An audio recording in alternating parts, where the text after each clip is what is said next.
Well, thank you. Good morning to you too. So I'm hungry. I don't know about you. I'm gonna make us a little oatmeal and eggs for brekkie this morning. So first thing to do is start getting your pans warm. It's a good little order of operations because until the pans are warm, the cooking can't get started. So I have a electric range. This is the large burner and 3 smaller burners after that, and it goes 1, 2, 3, 4, 5, 6, 6 high.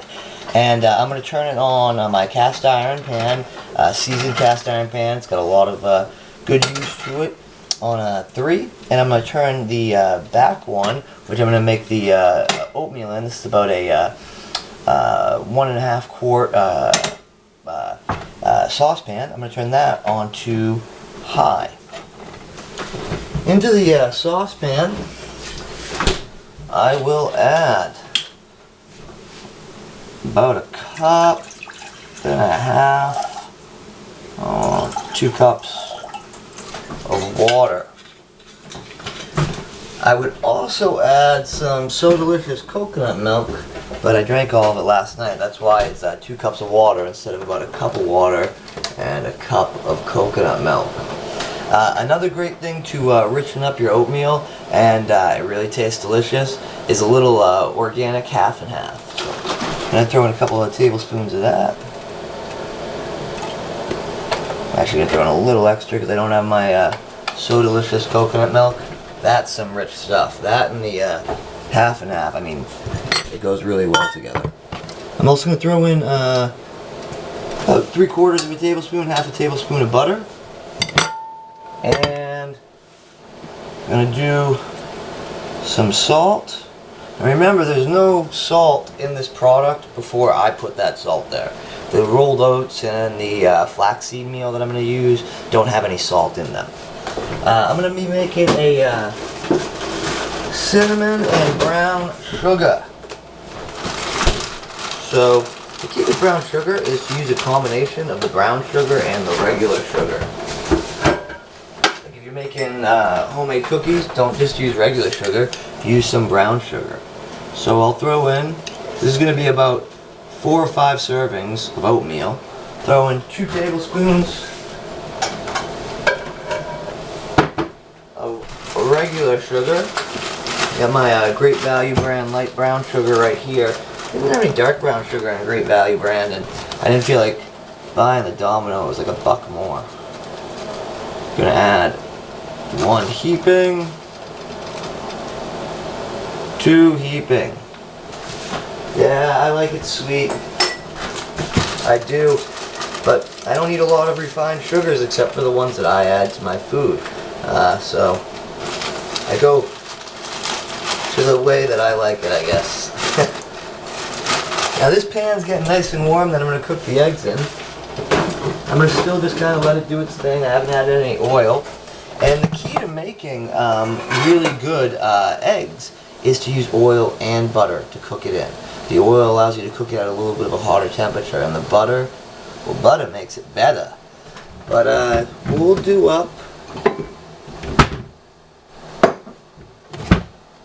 about half a dozen eggs.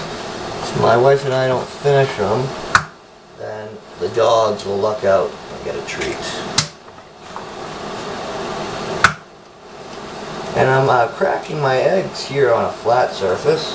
It's a bit of advice I got from my older brother. It seems a little counterintuitive, like the egg wouldn't crack as well. And that's what I thought at first. But it works really, really well. I'm using some large eggs here. I'm actually going to only use 5 because it looks like a pretty good amount.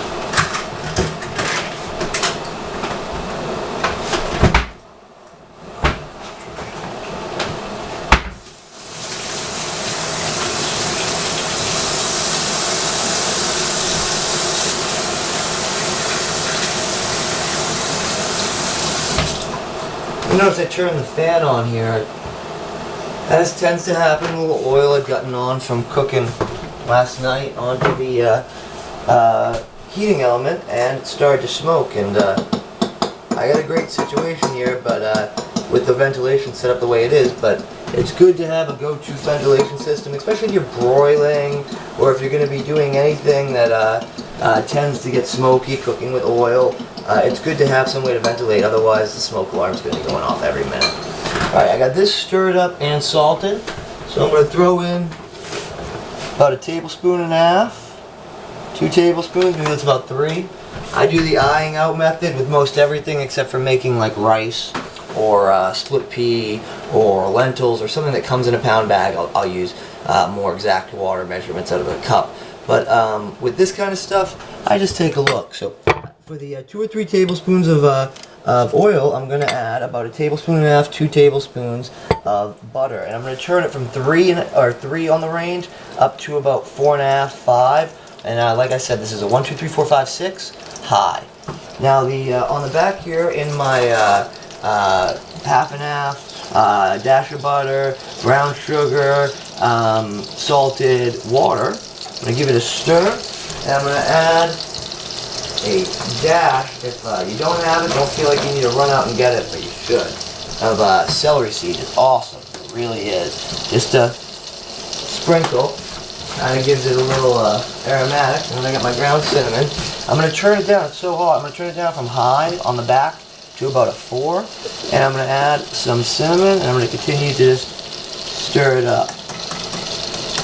Now I'm cooking with Great Value brand Quick Oats, so they cook pretty much immediately. You can take them right off the heating element once they're added in. And I'm taking this off the heating element because it just started to boil, and I'll put it back on when I've added my flaxseed meal and my oats, and then I'll probably take it off after just putting it on for 30 seconds. Now the butter is looking nice and golden brown. It's really starting to spit up. Got a little bit of that going on. I don't know if you can see the golden brown. I'm going to take my eggs, whip them up into a nice, I already had them whipped so they come together again really quick. Whip them up into a nice rubber and bada boom, bada bang. Hear that crackling thing. Alright, so we get down our Great Value brand oats. And out of the freezer, we get the flaxseed meal. The reason we keep the flaxseed meal in the freezer is it spoils otherwise. Now I was able to get this, I'm turning my eggs down by the way from 5 to 4. I was able to get this Bob's Red Meal flaxseed for just a couple of bucks at Ocean State Job Lot. Otherwise it's a little bit more expensive. It's like maybe 7 or 8 at Wally World. But it's a great deal. Go to Ocean State, pick it up. Alright. Moving my eggs around. Alrighty then. Time to get our oatmeal going. Now I got my burner on the back still on 4. I'm going to move this in. I'm going to add some flaxseed and some oats, and I'm going to begin to stir, working it in. And it might seem like I'm not really paying attention here, or it's like the measurements don't matter. Well, the measurements do matter, but part of the beauty as you do this is that every dish comes out a little bit different because you use different measurements in each dish. My eggs are coming up nice.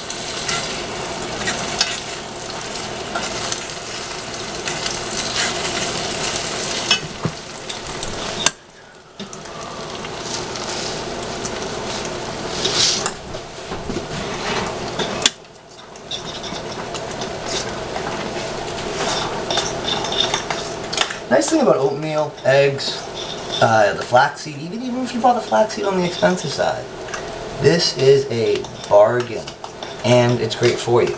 You've got a wholesome, complete protein here. You've got a whole grain, whole food product here. You're getting fatty acids from vegetables here. You're getting, there's fatty acids in eggs, omega acids in eggs. You're getting the gambit of a good meal, and it's pretty much back to basics. I mean, when I think of like the antiquated, like 1850 American traveler making breakfast, I picture him going to oats and eggs, you know, kind of doing it from himself, a whole food kind of way. So maybe I'm romanticizing it a little bit. But it's nice to feel like we have a little bit in common with the trailblazers of American ingenuity. I'm going to turn the eggs off the heat. I got my oatmeal off the heat cooking. I'm going to stir the eggs, and everything is good to go. And by cooking the eggs in slightly different ways, we have what's called a texturing process. So I got my golden brown here, I got some fluffiness here, and I got the gambit in between. Over here we got my cinnamon brown sugar oatmeal, made with organic half and half, and flaxseed. Bon appetit.